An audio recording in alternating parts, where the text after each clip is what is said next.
Good day everyone. Today topic is migration of fishes.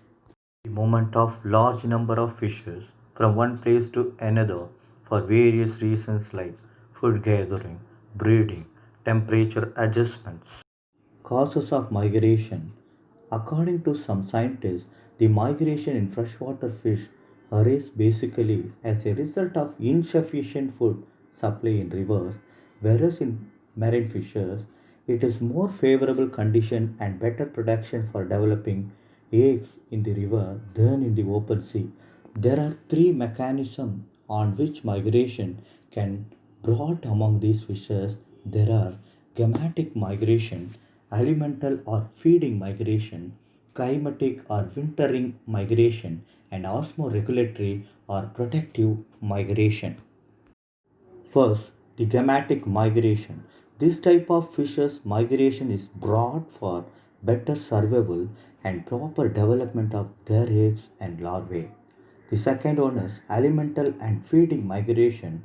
This is one of the important migration which is brought about mainly due to storage of suitable food supply in the wintering or spawning ground. The third one is climatic or wintering migration. Such type of migration can help to serve in a productive area which depends on the environmental changes, and the osmoregulatory or productive migration, spawning, feeding, and wintering migration can all be recorded as, as the protective migration as they ensure the further life of fish. Type of migration.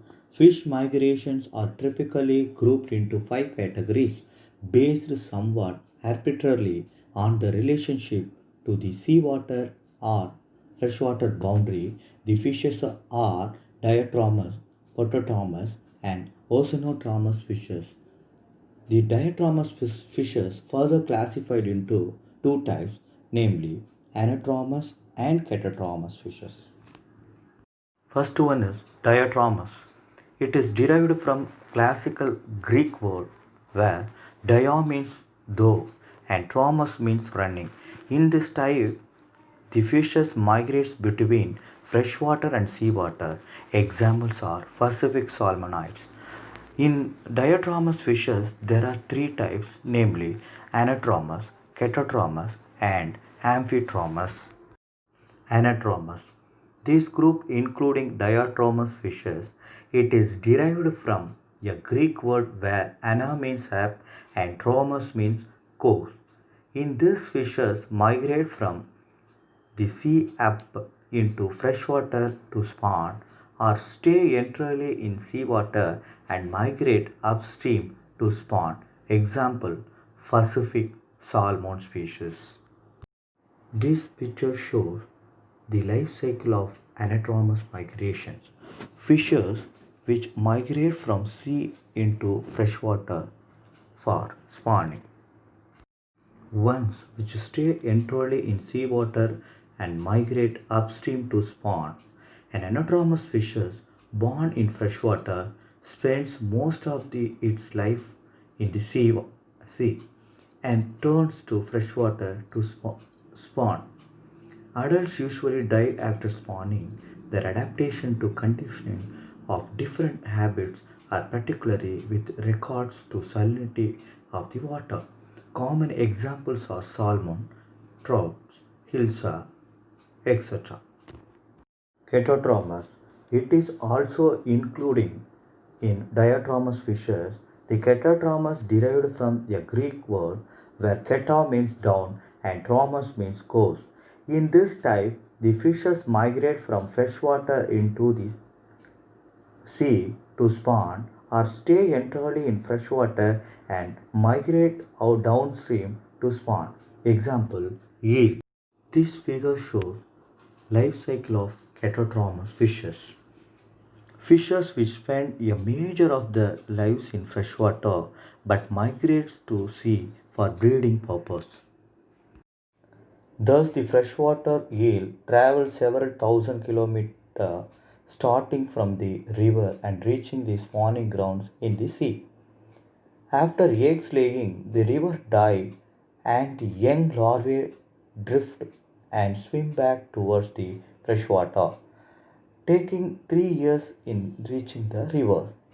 Here, they become adult and on reaching maturity start their seaward migrations again. Amphitromous migration. These are diatromous fishes in which migration from freshwater to seawater or vice versa is not for the purpose of breeding but occurs regularly at some of other defined stage of the life cycle. Meyer suggests that the migration of some gobies might fall into this category. This picture shows life cycle of Amphitromous migration. Phototromous migration. It is truly migratory fishes. The movement is confined to freshwater. Some examples are crabs, trouts, catfish, etc. They travel long distance in river to locate suitable spawning grounds. After laying eggs, the parents return to the feeding area as food is available only for the young ones and can't support the adults. Besides spawning needs, this type of migration may also be due to competition, such as increasing in population. Scarcity of food may also force fishes to migrate other places where food is abundant. This figure shows life cycle of prototromous migration. Ozonotromous migration. In this type of fishes live and migrate only in seawater. Example Atlantic herring, sardines, etc. These fishes nearly migrate to cold water region for the purpose of spawning and then returns to their parental area. These are truly migratory marine fishes travel long distance within sea to spawn and return to the feeding area.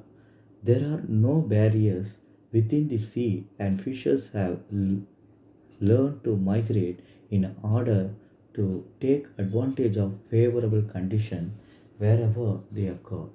They differ mainly from one another by the extent of their migration.